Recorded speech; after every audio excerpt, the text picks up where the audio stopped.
పూర్వకాలంలో ద్రవిడ దేశంలో ఒక రాజ్యం ఉండేది. ఆ రాజ్యంలో ఒక శివాలయంలో ఒక అర్చకుడు పరమశివుణ్ణి నమ్ముకుని అర్చకత్వం చేశాడు. అర్చకత్వం అంటే మామూలుగా చేసింది కాదు, ఆయన ఉన్నాడు అని నమ్మి అర్చకత్వం చేశాడు. బ్రహ్మాండమైనటువంటి కరువు వచ్చింది. ఆ ఊళ్ళో ఇంకా ఎవరు బతకలేక ఇంకా ఈ ఊరు విడిచిపెట్టి వెళ్ళిపోతున్నామని చెప్పి వెళ్ళిపోయారు. ఆ వెళ్ళిపోయేటప్పుడు ఒక గమ్మత్తు ఉంటుంది.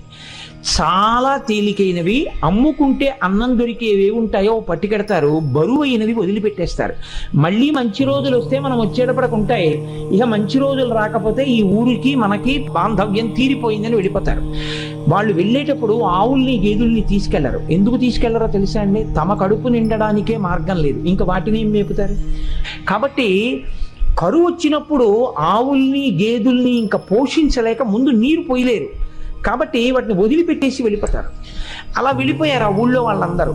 ఈ శివాలయంలో అర్చకుడు అన్నారు, నువ్వు కూడా వచ్చేసేయి మాతో అన్నారు. అంటే ఆయన అన్నాడు, నేను వెళ్ళిపోతే శివుడికి అన్నం ఎవరు పెడతారన్నాడు. ఇది భక్తి అంటే. అందరూ వదిలిపెట్టేశారు ఊరు. ఈయన వదిలిపెట్టేయచ్చు, కానీ ఈయన బతకడం కాదు, ఆ గుళ్ళో శివుడు బతకాలి. అందరినీ బతికించేవాడు అందరినీ ఊరి నుంచి పంపించేస్తున్నాడు, వాడికి దయలేనప్పుడు నేను ఎందుకు ఉండాలనాలి. ఆయన అలా అనలేదు, వాడికి నేను అన్నం పెట్టాలన్నాడు. ఇదే భక్తి అండి అని ఉండిపోయాడు. అందరూ వెళ్ళిపోయారు. ఈయన ఊరు మొత్తం మీద ఒక్కడే ఉండడం అంటే మీరు ఆలోచించండి ఎలా ఉంటుందో. ఇప్పుడు పక్కింటికి వెళ్ళి అడుగుదామంటే కూడా ఎవరు లేడు, మాట్లాడడానికి కూడా ఎవడో ఉండడం. ఎవరున్నారు? శివుడే ఉన్నాడు అంతే, నమ్ముకున్నవాడు. ఆయనకే చెప్తున్నాడు, అందరూ వెళ్ళిపోయారయ్యా, నేను ఒక్కడనే ఉన్నాను, నీకోసమే ఉన్నాను. నేను వెళ్ళిపోతే నీకు ఇంత ముద్దెట్టేవాడు లేడు, ఇంత ముద్దెడదామని ఉన్నాను. నాకు దొరికితే నీకు సగం పెడతాను, నాకు దొరకడం మానేసింది అనుకో, ఇద్దరం పస్తున్నాం అని చెప్పాడు. శివుడి మనసు కదిలిపోయింది. భక్తి ఇదండి భక్తి అంటే. నేను అందుకే తరచూ ఒక మాట చెప్తా, భక్తి అంటే మనసు విప్పి భగవంతునితో మాట్లాడుట. ఓ స్తోత్రాలు చదివేయడమును ఇలా ఇలా ఇలా ఇలా ఇలా యాక్షన్ 500 భక్తి అనరు. మనసు నిప్పి భగవంతుడితో ఉన్నదున్నట్టు నిలబడి నిజాయితీగా ఉండుట, దానికి భక్తి అని పేరు. నిరంతరానుసంధానము ఈశ్వరుడితో. అది తైలధార పాత్రలోంచి పాత్రలోకి పడ్డట్టు పడుతూనే ఉండాలి. కాబట్టి చూడండి, ఇప్పుడు కదిలింది ఈశ్వరుడి గుండె. ఆయన అన్నాడు, ఒరే నువ్వు అక్కడివి నా కోసం ఉండిపోయావు, పొన్లో పంచి నీకు చాలా డబ్బు వచ్చే మార్గం ఒకటి చెప్తాను. నేను ఒక శ్లోకం ఒకటి రాసిస్తాను. ఈ రాజ్యానికి ఉన్నటువంటి ప్రభువు చాలా సాహిత్యమునందు మక్కువ కలిగినటువంటి వాడు. కాబట్టి ఆయన నువ్వు పట్టుకెళ్ళి ఈ శ్లోకం చెప్తే చాలా సంతోషించి నీకు కానుకలు ఇస్తాడు. నువ్వు ఆ కానుకలు తెచ్చుకుని దానితో నువ్వు బతుకు, నాకు నైవేద్యం పెట్టు అన్నాడు. అంటే అలాగే అంగీకరించి ఆ గుడిలో ఉండేటటువంటి అర్చకుడు ప్రభువు దగ్గరికి వెళ్ళాడు. వెళ్ళి పరమశివుడు రాసి ఇచ్చినటువంటి పత్రాన్ని తీసి ఆ పద్యాన్ని చదివాడు. సింధుర రాజగమనాద్ధమ్మిల్ల బంధంబు సహజ సుగంధంబు. అందులో ఉంది, పార్వతీదేవి యొక్క కేశపాశము సహజమైనటువంటి సువాసనతో కూడి ఉంటుంది. సింధుర రాజగమనాథమ్మిల్ల బంధంబు సహజ సుగంధము. సింధుర రాజగమన అంటే ఏనుగు ఎలా నడుస్తుందో అటువంటి ఏనుగు యొక్క నడక వంటి అందమైన నడక కలిగినటువంటి పార్వతీదేవి యొక్క కేశపాశము సహజమైన సుగంధము కలిగినది. ఆ రాజు యొక్క ఆస్థానంలో ఆస్థానకవి ఒక ఆయన ఉండేవాడు, నక్కీరుడు అని ఆయన పేరు. ఆ నక్కీరుడు అక్కడ కూర్చుని ఉండగా ఈయన వెళ్ళి ఆ పద్యం చదివాడు. చదివితే ప్రభువు సంతోషించబోయాడు. నక్కీరుడు లేచి అన్నాడు, తప్పిది చెప్పరాదు, కవితా సమయంబున నొప్పు కాదు, నీవి పగిదిన్ రచయింపవచ్చునే అన విప్రుడు తెల్లబోయి, నాక పరమేశ్వరుండు ఈ వసుధాదిపుపై రచయించి ఇచ్చెగాని ఏ ఒప్పును తప్పునేనరుగా ఉత్తములారయటం సుక్రమరన్. కాళహస్తీశ్వర మహాత్యంలో ధూర్జటి ప్రణీతం ఇది. ఆయన అన్నాడు, అయ్యయ్యో తప్పిది చెప్పరాదు, ఇలా చెప్పచ్చా? తప్పు ఎలా చెప్తున్నావు? కవితా సమయంబున నొప్పు కాదు. ఒక కవిత్వం చెప్తే దానికి ఒక నియమం ఉంటుంది. ఏది సహజంగా ఉంటుందో అది చెప్పాలి. అసహజమైన విషయం రావడం, వెంట్రుకలకి సువాసన ఉండడం ఏంట్రా? ఎలా రాసుకొచ్చావు? కవితా సమయంబున నొప్పు కాదు, నీ వప్పగిదిని రచయింపవచ్చునే, నువ్వు ఇలా రచనలు చెయ్యొచ్చా అని అడిగాడు నత్తీరుడు లేచి. పాపం ఆయన శివాలయంలో అర్చకుడు, పాపం కవిత్వం రాదు. నత్తీరుడంతటి వాడు లేచి గద్దించేటప్పటికీ హడిలిపోయాడు. హడిలిపోయి నమస్కారం చేసి కాళ్ళ మీద పడిపోయి అన్నాడు, ఆ పరమేశ్వరుండు ఈ వసుధాదిపుపై రచించి ఇచ్చే కాని ఏ ఒప్పును తప్పు నేనురుగా ఓ ఉత్తములారయటంచు క్రమరన్. ఓ ఉత్తములారా, నేనేమీ రచించలేదు, నాకు తెలియదు. అన్నం లేదని ఏడుస్తుంటే ఉంటే నీకు పెడతా, లేకపోతే లేదయ్యా శివయ్య అన్నాను. అంటే నాకు రాసి ఇచ్చాడు. నేను ఈ రాజు మీద రాశానయ్యా వెళ్ళన్నాడు. డబ్బు ఇస్తాడన్నాడు. వచ్చాను, చదివాను, నేను రాయలేదు. ఈ తప్పు నాకు తెలియదు, నన్ను మన్నించండి, క్షమించండి, నేను వెళ్ళిపోతున్నాను అన్నాడు. పో తిరిగి వచ్చేసాడు. ఎక్కడికి వచ్చాడు? వెళ్ళిపోలేదు.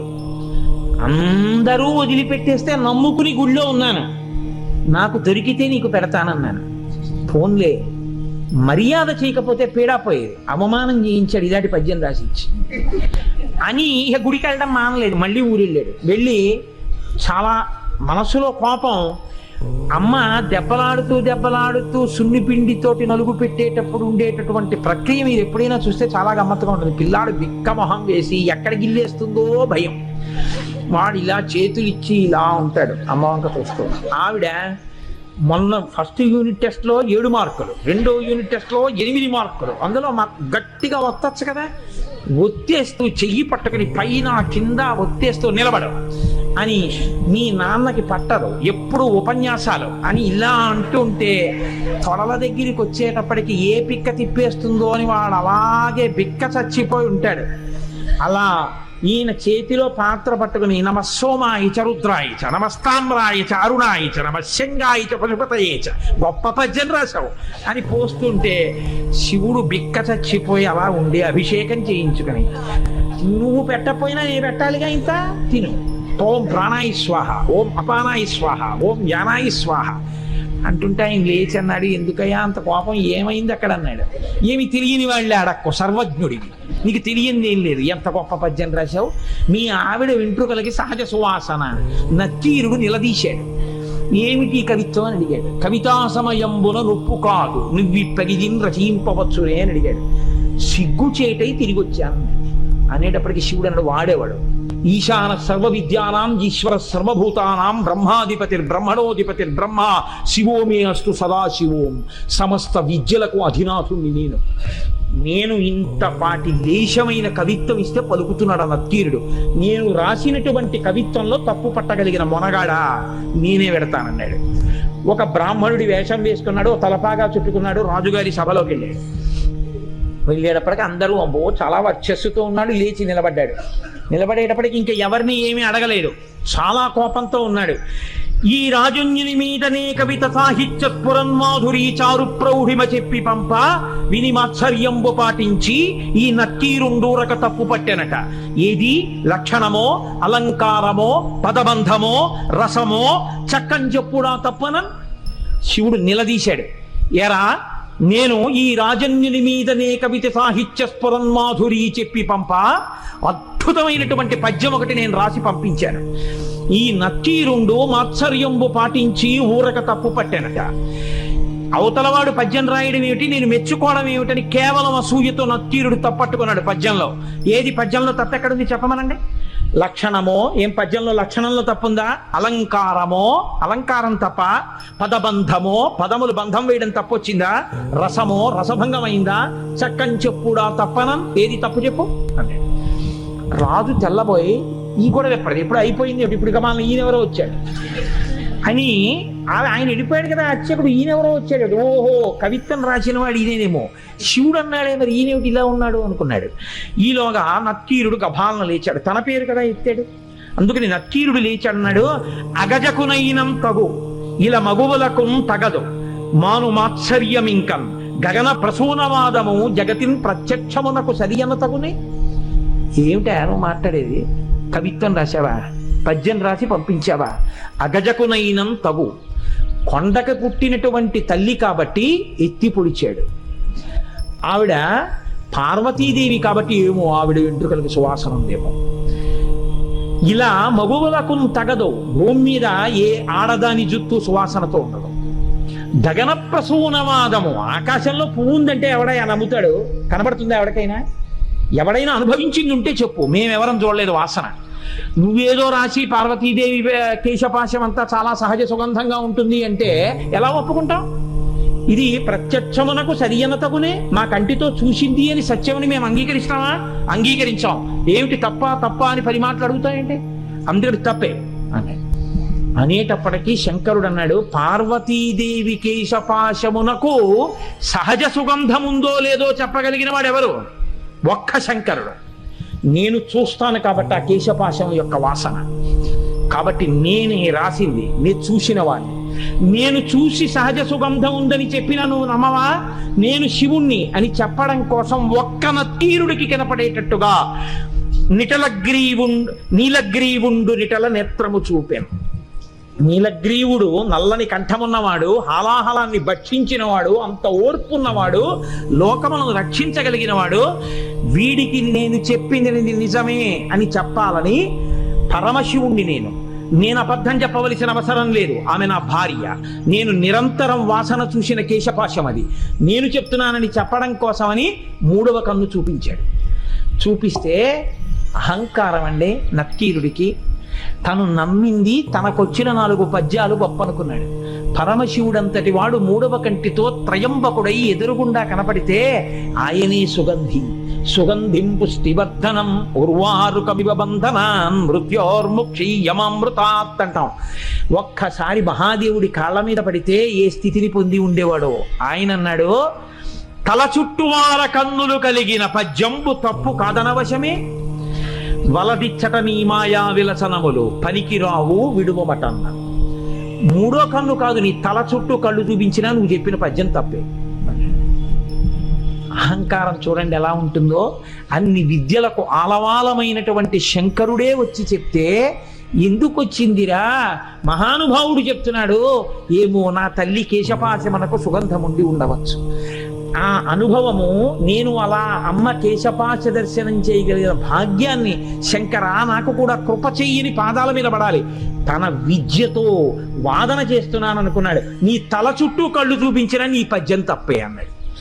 వెంటనే శంకరుడు అన్నాడు, నీవు కుష్ఠవ్యాధి చేత భయంకరముగా పీడింపబడదువుగాక.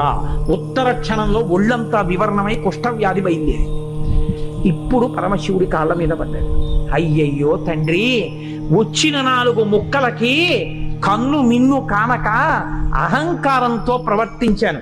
ఖచ్చితంగా జగదంబ యొక్క కేశపాశము సుగంధభరితమే అయి ఉంటుంది.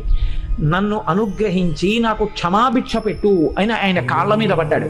శివుడు అన్నాడు, నువ్వు కైలాస పర్వత శిఖర దర్శనం చేస్తే నీ యొక్క పాపం పోయి నీకు మళ్ళీ ఆరోగ్యం కలుగుతుందని అంతర్థానం అయ్యాడు. ఇప్పుడు ఈ కుష్ఠం వ్యాధితో బయలుదేరాడు. ఎంత వర్ణించాడో దుర్జటి. ఎప్పుడైనా అవకాశం ఉంటే కాళహస్తీశ్వర మహాత్మ్యం చెప్తాను అప్పుడు ఇందులో. అప్పుడు మహానుభావుడు ఉత్తర భారతానికి నడిచి వెడుతూ కైలాసం కనపడక కుష్ఠవ్యాధి పెరిగి వేళ్ళు కాళ్ళు ఊడిపోతుంటే ఏడుస్తుంటే ఆనాడు సుబ్రహ్మణ్యుడు ప్రత్యక్షం అయ్యాడు ఒక చోట చెట్టు కింద. ఓరి పిచ్చాడా, మా నాన్న హృదయం నీకు ఇప్పటికీ అర్థం కాలేదు. కైలాసం అంటే కుష్ఠవ్యాధితో అక్కడ కడతావా? దక్షిణ కైలాసం కాళహస్తి శిఖరం చూడమన్నాడు రామా నాన్నగారని చెప్పి కాళహస్తి శిఖరం చూపించాడు. వెంటనే కుష్ఠవ్యాధి పోయింది. అప్పుడు అక్కడే ఉన్నటువంటి పాతాళగంగలో సరోవరంలో స్నానం చేసి శంకరుడి మీద ద్రవిడ భాషలో ఆయన బ్రహ్మాండమైనటువంటి కావ్యరచన చేశాడు. కాబట్టి అమ్మవారి యొక్క కేశపాశమునకు సహజమైనటువంటి సుగంధం ఉంటుంది అని చెప్పి పెద్దలైనటువంటి వారు ధ్యానమునందు అనుభవించారు.